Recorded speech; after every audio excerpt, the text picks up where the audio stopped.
Bienvenue à l'émission Crois-tu? Notre invité d'aujourd'hui est originaire d'un village de la Gaspésie. Il est le fruit de la volonté ou d'un vif désir de son père qui voulait absolument un garçon. Son père travaillait au loin sur les grands chantiers des barrages hydroélectriques. Sa mère, femme organisée, vaillante, perfectionniste, une ex-enseignante d'école de rang, aurait voulu que son fils ait une formation et puisse avoir une carrière dans l'enseignement.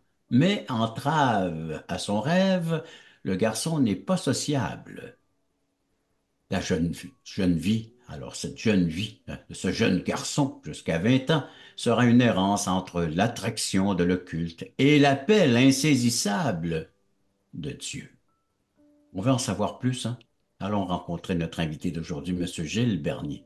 Gilles, bienvenue à l'émission Crois-tu? Bonjour. Bonjour, mon cher Gilles. Alors, donc, tu nous partages ta vie, une expérience de vie, entre autres, qui sera la conversion. Mais avant, on veut connaître ton histoire. T'es natif d'où, Gilles?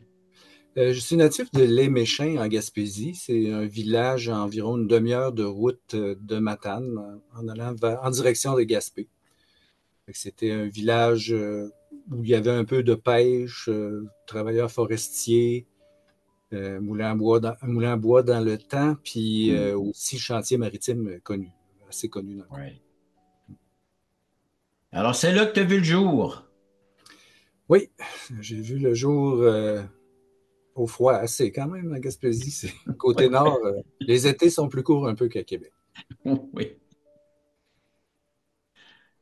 Fait que dans le fond, ben moi, on disait dans l'intro que c'est ma mère voulait que je sois enseignant, mais dans le fond, c'est elle qui voulait parfaire sa carrière d'enseignante plutôt. Ah, OK, Puis OK. donc moi, étant donné que mon père voulait absolument un garçon, ben là, il y a une fille, elle a perdu un garçon déjà avancé en Ah développement. oui.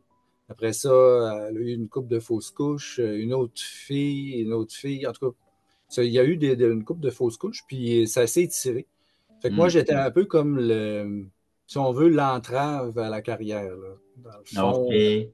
étant arrivé, normalement, elle aurait eu quatre enfants, mettons, plus rapprochés, mais avec les fausses couches et tout ça, c'était compliqué. Ouais. Fait que, donc, ce qui est arrivé aussi, mon père étant au loin, ben, on le voyait pas souvent. Mon père a développé aussi certaines habitudes. Là, quand tu es loin de ta famille, puis que tu t'ennuies, ben, il n'y avait pas dans ces temps-là les réseaux sociaux comme on a aujourd'hui, hein. Le soir, on ne pouvait pas faire un FaceTime avec papa. Dans Ouais. les années 60, la fin des années 60, comme on pourrait faire aujourd'hui à tous les jours, là.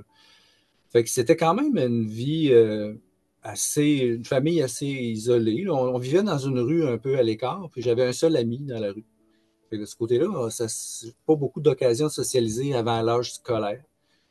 Et aussi, ben, à ce moment-là, ce qui est arrivé, c'est que ma mère, en même temps, elle avait des désirs, mettons, de faire sa carrière, puis j'étais un peu comme un empêchement. Je me souviens que euh, à l'occasion, on regardait des photos qui étaient dans une mallette, puis ces photos-là euh, étaient des photos de famille, et la famille élargie surtout. Puis on, à deux reprises, elle m'avait dit toi, c'est ton père qui voulait t'avoir et tout ça. Puis la première fois, je n'avais pas trop catché, compris. Mais la deuxième, là, j'étais un peu plus vieux, peut-être à 7 ans, là, j'avais compris que peut-être que finalement, j'attendais qu'elle dise l'autre partie. Moi aussi, je te voulais, mais cette partie-là Jamais venait venu. pas.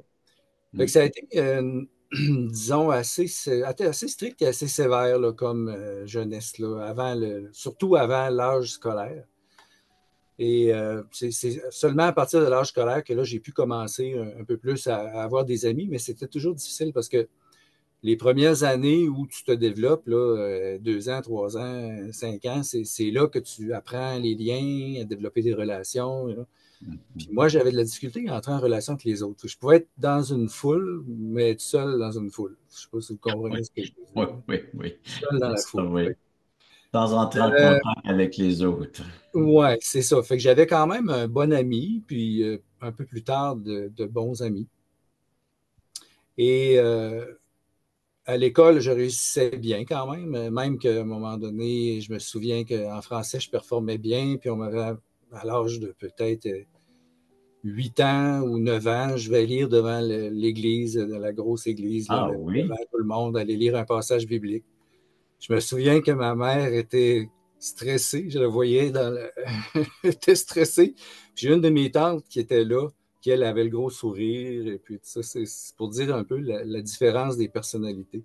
Mais ça m'avait encouragé de voir cette tante-là avec le sourire pendant que j'étais en avant. Ah oui, c'est Euh, oui, oui, un oui, c'est ça. encouragement pour l'enfant là, qui était là. Mais malgré, dans ce temps-là, il y avait du monde à la messe, comme on le dit. Hein, Oui, oui, oui. pas Nous autres, des bancs vides, il y avait du monde qui était là pour t'écouter. oui, oui, je me souviens qu'on avait le banc 10, nous. Ah, OK. Il y avait des numéros. Puis, Un banc oui. réservé à la famille. Donc, c'est une famille, mettons, catholique, mais pas hyper pratiquante. Je sais que ma mère allait à l'église pour peut-être plus la forme, là, mais elle n'aimait pas ça, aller là. Elle n'était pas à l'aise. Puis mon père, quand il était présent, ben, lui, s'il revenait pour vacances et tout ça, ben, on passait pas beaucoup de temps, là, il passait pas beaucoup de temps à l'Assemblée. Mais nous, on était poussés à y aller là, dans la foi catholique puis de pratiquer ça. Je me souviens que je Surtout en regardais les vivant comme... photos. Oui, vas-y, Je me excuse. souviens que je regardais les décors, Jésus sur les nuages, sur un nuage, les anges et tout ça. Puis à Et ça, c'est l'école, l'effet d'entraînement. Hein. C'est la masse, c'est la religion catholique. Les gens du village, ils vont là. Hein. C'est le rassemblement. oui. On va prendre une courte pause, mon cher Gilles. Donc, et puis, donc tu participes. Est-ce qu'on peut dire que tu étais un garçon gêné, timide? Oui, De j'étais première très partie? timide et même à l'adolescence encore, c'était Ouais. une forme de handicap, là. J'avais OK. toujours un, deux ou trois amis, OK. dépendant des moments, mais c'était quand même de pouvoir développer, mettons, plus de contacts, là. Tu sais, supposons que j'arrivais On dans est une dans le classe. sentier de la gêne, de la timidité, mais on va faire une courte pause, mon cher Gilles, pour la pause, la suite de ton histoire. Merci. Le voici, ce merveilleux cadeau. Nous vous offrons un livret d'environ 20 pages qui a comme titre Passeport pour le ciel. Très bien illustré. Un enfant le pourrait saisir, comprendre la portée du message. Nous vous l'offrons tout à fait gratuitement, sans aucun déplacement de votre part. Vous pouvez nous appeler, vous pouvez aller sur notre site croatu.ca, faire des demandes, mais il sera livré à la maison, chez vous. Alors donc, juste en faire la demande et il sera livré gratuitement à la grandeur du Québec, grandeur du Canada, à tous ceux qui voudront le recevoir, qui va vous expliquer comment avoir un passeport pour entrer au ciel. Et cela pour l'éternité.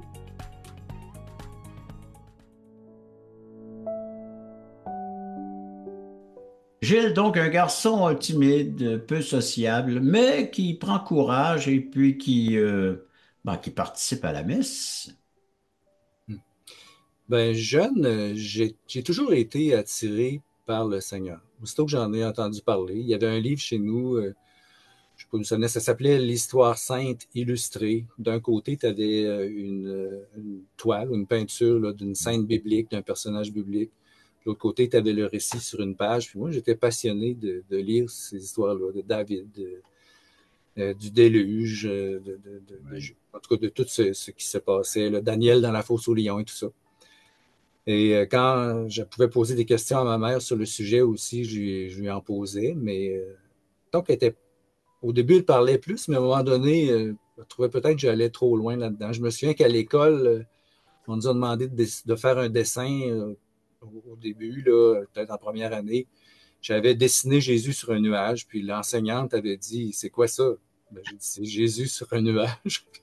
Elle m'a dit, ouais, mais là, tu devrais dessiner d'autres choses. J'ai fait un bateau, puis elle avait dit, ah, là, ça, c'est beau. Fait que je voyais Ah, que c'est pas tous les gens qui avaient, toutes les personnes qui avaient cette attirance-là. Et aussi, il est arrivé un événement fâcheux, là. Mon père est décédé quand j'avais 9 ans. Donc, ça a été une épreuve quand même assez difficile. Sur le coup, ben, tu sais, j'étais nerveux. Il y avait quand même un peu de violence là, à la maison à cause de l'alcool qui consommait, tout ça. Qui fait qu'au départ, ben, j'avais été attristé, mais j'avais quand même passé par là-dessus. Je n'avais pas compris vraiment tout l'impact. Et c'est juste à l'adolescence que là, j'ai pleuré mon père. Je me souviens hmm. que je me rendais compte que j'aurais besoin de lui, mais que là, il était absent. Je suis sûr qu'on aurait pu développer une bonne relation parce que quand tu grandis, c'est pas comme quand tu es enfant. Là, tu peux parler, tu peux. Fait qu'il y a eu ça. Ensuite, ma mère, ben, il lui a été présenté un homme et il s'est avéré qu'au bout de 2 ans, cet homme-là était aussi alcoolique, mais il l'avait comme caché plus au début. Donc, ce qui est arrivé à un moment, que là, ça faisait 5 ans après mon père. Mon père, j'avais 9 ans quand il est décédé, à l'âge de 49 ans. Et à l'âge de 49 ans, ma mère rompt les liens avec cet homme-là après 2 ans de relation. On ne demeurait pas dans la même maison, mais elle allait passer des fins de semaine chez lui.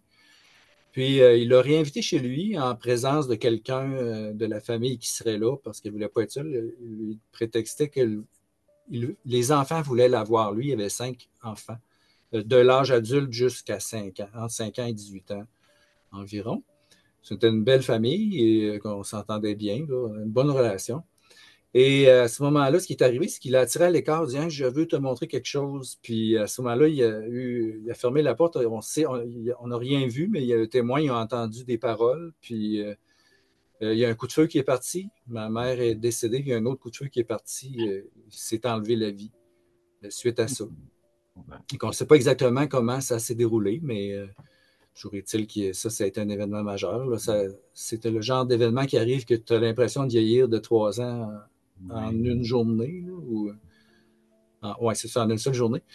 Fait que ce qui est arrivé, ben, ça a été triste, difficile à vivre, un deuil quand même assez important. Tu sais, ma mère était toujours très vaillante et faisait vivre, a réussi à faire vivre 4 enfants avec un faible salaire.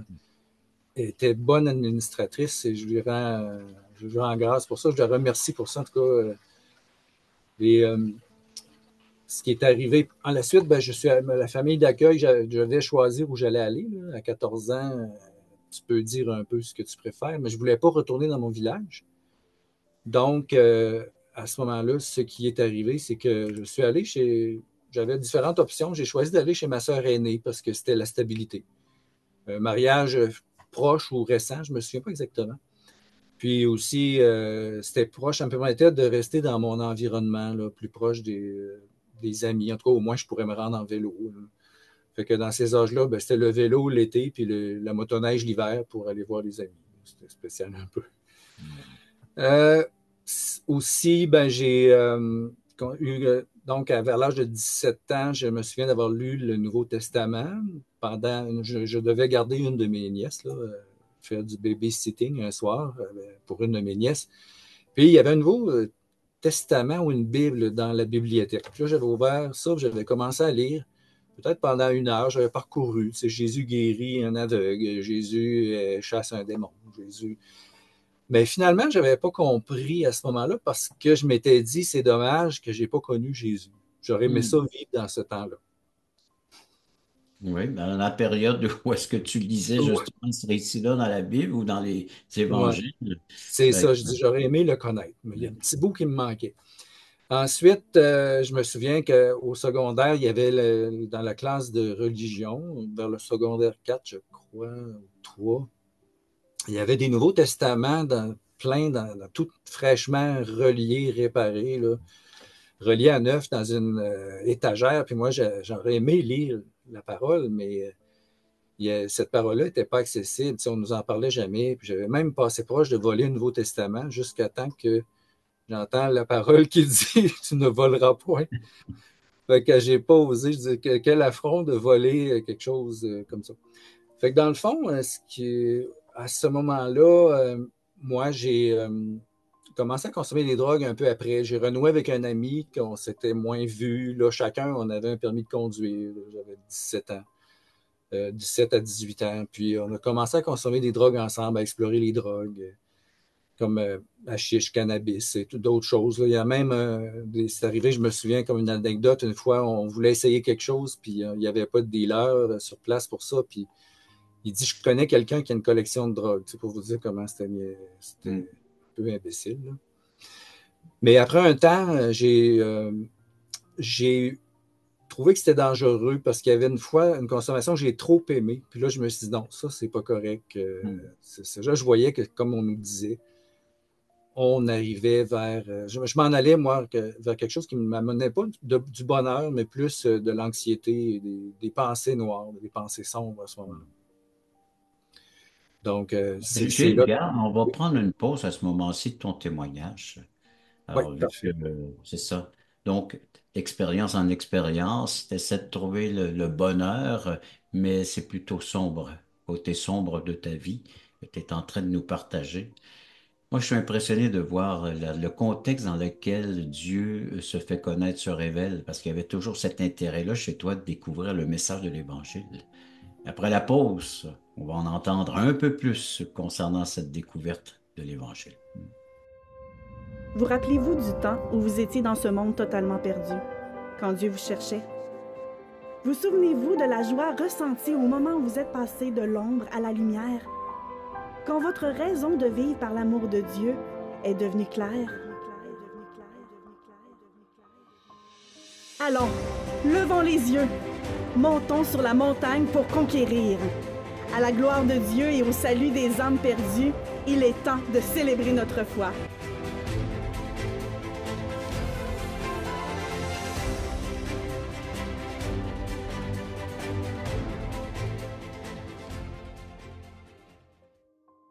Alors, Gilles, donc, des expériences qui t'emmènent bien, surtout dans, comme tu dis, une période sombre de ta vie. Oui, je me souviens, entre autres, je regardais par la suite les années suivantes mes cartes d'identité scolaires. Là, et pendant la période où c'était sombre, je voyais que dans mon visage, c'était vraiment sombre aussi. Il n'y avait Ah pas de oui. lumière dans mon regard, c'était négatif. Et oui, j'étais attiré par le Seigneur, mais en même temps, j'étais attiré aussi par le côté sombre, là, par l'occulte. Je me souviens d'avoir fait l'équivalent du Ouija à l'adolescence une fois. Mes amis ont eu tellement peur qu'ils sont partis. Faut expliquer que l'Ouija, c'est une table avec des lettres et des chiffres, et puis il y a une manifestation qui devrait se faire concernant le choix de lettres et de chiffres selon les questions qu'on leur pose, qu'on pose à la table, et puis Ouais, on impose les mains sur, et puis on dit que c'est ouais, la table qui appelle les esprits, hein. On appelle les ouais. esprits. C'est très dangereux parce que c'est ce qu'on appelle, ce ne sont pas les anges, mais c'est des esprits mauvais qui sont méchants et qui veulent égorger, tuer, détruire, comme dit la parole de Dieu. Là, le diable vient pour égorger, Ce sont tuer, des détruire. découvertes, c'est ce qu'on fait en lisant la parole de Dieu, là. On ne connaît pas ce monde-là occulte, ce monde des esprits, le monde spirituel. C'est un Alors, monde tu de en fais une mensonges. découverte, toi, mais tu as touché à cela sans connaître vraiment ce que le Seigneur en pensait puis en disait Oui. dans sa parole.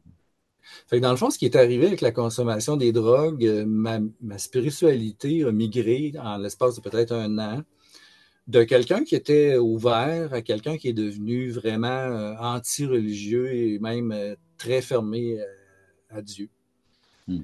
Et je me souviens que j'avais même confessé à quelqu'un au cégep que je ne croyais pas en Dieu. Donc, une confession de la bouche, hein, Ouais. un témoignage que je ne croyais pas en Dieu. Puis, 3 jours après, tout d'un coup, ça cogne à la porte. Je demeurais en résidence parce que, étant donné que mes parents étaient décidés, ben, j'avais décidé, à l'âge de 18 ans, de quitter chez ma sœur aînée puis de m'en aller voler de mes ailes, là, tu sais, vivre ma Ouais. vie.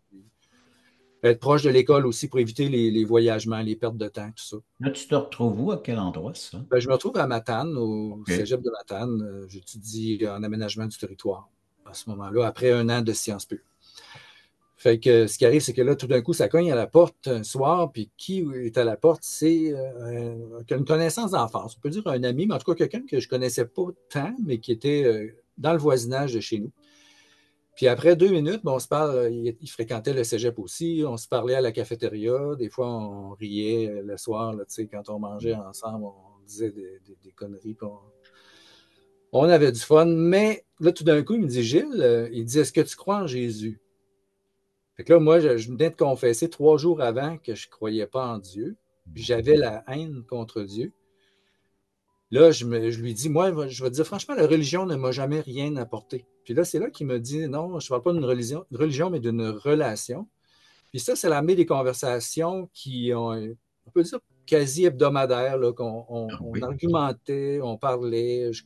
Je me suis acheté une Bible, j'ai commencé à lire la parole de Dieu. Mais je n'avais pas de vie de prière à ce moment-là. J'ai commencé à lire la parole de Dieu. Je me souviens qu'à un moment donné, j'ai voulu prendre un recul là, parce que là, j'avais l'impression que ça m'empêcherait de faire ma vie, là, si je devenais trop chrétien. Fait que dans le fond, ce qui est arrivé, c'est que la parole de Dieu, à ce moment-là, je lisais la parole, mais je n'avais pas une vie de prière profonde. Là. C'est la parole d'Apocalypse 3, à partir du chapitre 17, qui dit « Tu ne sais pas que tu es malheureux, misérable, pauvre, aveugle et nu. Je te conseille d'acheter de moi de l'or éprouvé par le feu, afin que tu deviennes riche, et des vêtements blancs, afin que tu sois vêtu, et que la honte de ta nudité, la nudité spirituelle, ne paraisse pas. Et un collier, donc un onguent, pour oindre tes yeux, les yeux spirituels, bien sûr, afin que tu vois spirituellement. Moi, je reprends et je châtie tous ceux que j'aime. Aie donc du zèle et repens-toi. » Fait que ceci a mis le clou dans mettons, la petite révolte là, de dire oh, je vais attendre d'être bien installé confortablement dans une maison. Suite à ça, on s'est reparlé quelques reprises. Et un soir, il m'a dit Gilles, est-ce que tu pries le Seigneur? Je dis pas tant. Il m'a dit imagine que Dieu, il voit plein de gens qui ne s'intéressent pas à lui, et tout d'un coup, quelqu'un le prie. Ben, il dit il va être.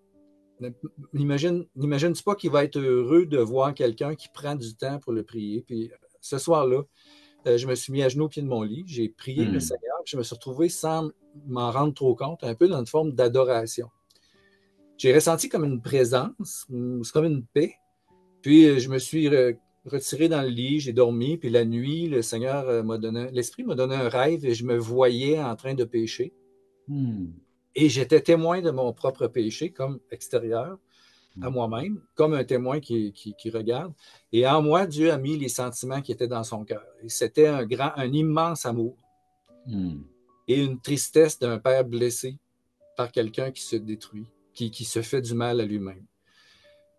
C'était pas un péché d'autodestruction. Je n'étais pas en train de me tuer, mais le péché nous détruit. Le péché nous amène à la mort. Le salaire du péché, c'est la mort. Fait qu'il y avait la grande tristesse du Seigneur. Et au lieu de mettre une condamnation, c'était de dire, dans le fond, comment Dieu voyait les choses.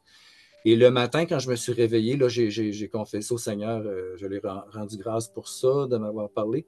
Et le matin, quand je me suis réveillé, j'étais transformé. Je ne voyais plus la vie de la même façon. J'étais conscient du bien et du mal. C'était comme si j'avais eu la parole de Dieu implantée en moi, qui me montrait ce qui était bien. Ce rêve ou ce qui s'est passé dans la nuit, c'est tu as réalisé la compassion que Dieu avait à l'égard d'un pécheur à ton égard. Comment est-ce ça a qu'il duré à peine 20 a... secondes et ça a été intense. Je me suis réveillé en sueur et le cœur à 150 à la Le minute. lendemain, tu répondais à cet amour qu'il venait de... Oui.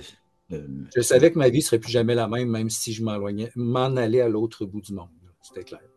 Gilles, courte pause. Après, on s'adresse à nos téléspectateurs. Tu leur dis comment eux aussi peuvent expérimenter donc cette compassion, cet amour que tu as envers chacun d'entre nous. Après la pause.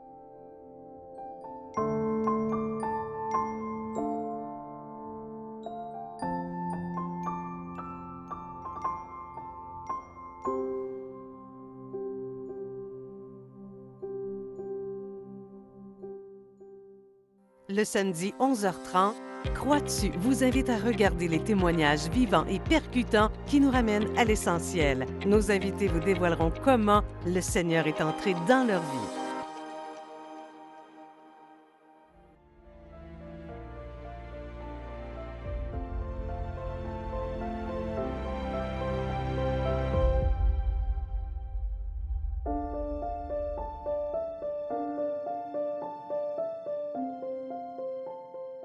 Gilles, alors comment est-ce que moi je t'écoute là, puis comment je peux bénéficier de l'amour de Dieu pour ma vie?